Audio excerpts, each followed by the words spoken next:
Namo Buddhaya, Namo Amitabha. Hello everyone.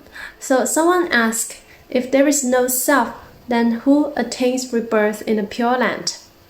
So the ultimate truth is indeed that there is no permanent fixed self-nature that attached to anything. There is no this permanent fixed individual independent existence. We are in fact emptiness in nature, empty of a self, empty of inherent existence. But one cannot really say that unless one has realized enlightenment. As ordinary unenlightened beings, we are still very much attached to the illusional self. Right? We are attached to the notion of the self.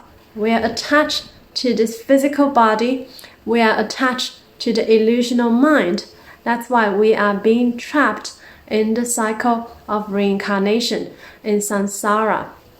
If one has realized no self, then one has become enlightened, at least enlightened to the stage of Sotapanna. So Sotapanna is stream enterer, the first stage of enlightenment in Theravada Buddhism, also equivalent to the first stage of faith in Mahayana Buddhism on the 52 stages of enlightenment of the Bodhisattva path. So only if you have realized enlightenment, at least to the stage of a Sotapanna, then you can say you have no self. A Sotapanna has already got rid of the attachment to the false illusional self. They have no attachment to the physical body. If you were to kill a Sotapanna, he has no fear. Why? Because he has no attachment whatsoever to the physical body and to the notion of the self. So in the Diamond Sutra, the Buddha also gave us an example to illustrate what exactly means one has no notion of the self. So in one of the past lives of Shakyamuni Buddha, he was an ascetic. And there was a king called King Kalinga.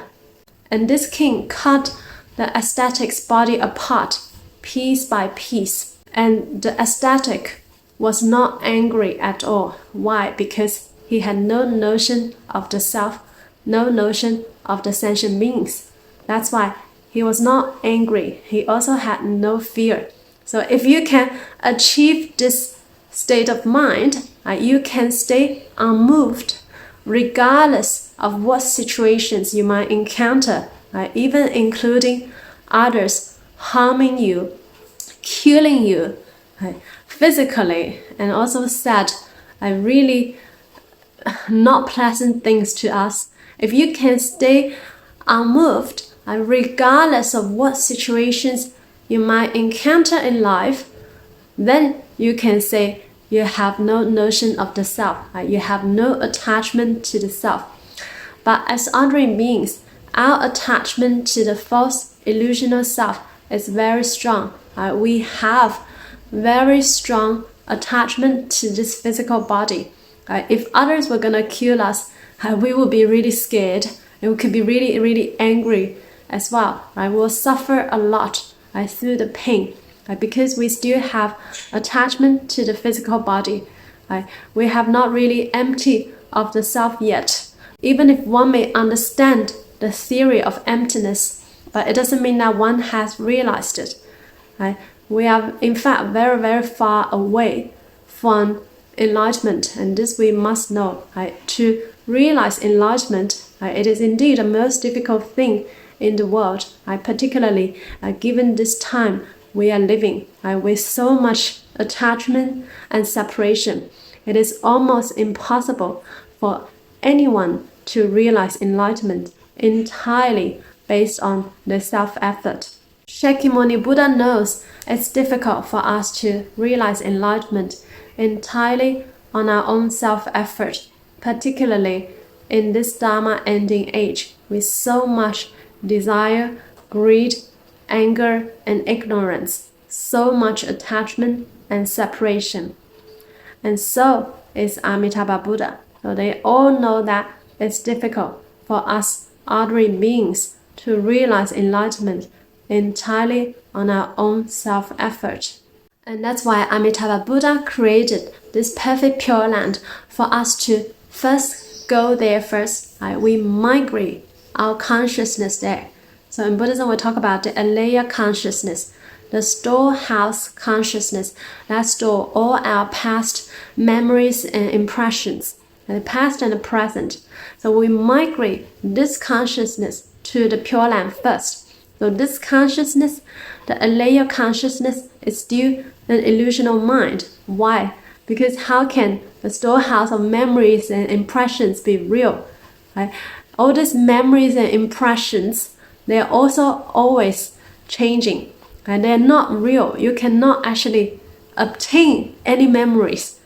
All our memories, impressions, feelings, emotions, perceptions, thoughts, all this are also constantly changing. And that's why they are impermanent. They are in fact illusions. But now we are very much attached to illusions. So that's why we first migrate this illusional mind, this consciousness, to the Pure Land. And once we are in the Pure Land, we'll be able to realize the true nature of the mind, the true nature of the self, the true nature of who we are, which is emptiness, the Buddha nature.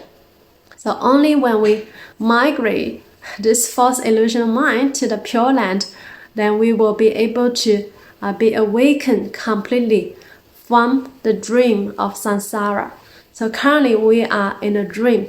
For people who are dreaming, they would not think that they are in a dream. They would think whatever that happened in the dream are real. But for the awakened ones, they know that, this is just a dream. It is just an illusion, and that's why we should not be attached. But we are not there yet. Currently, we are still dreaming in the dream of samsara. And so first, we migrate this consciousness to the Pure Land, and there, under the guidance of perfect enlightened beings such as Amitabha Buddha, Guan Yin, etc., they will help us to completely waken up from this grand dream of samsara, this grand illusion of samsara. So I hope this helps. Namo Buddhaya, Namo Amitabhaya.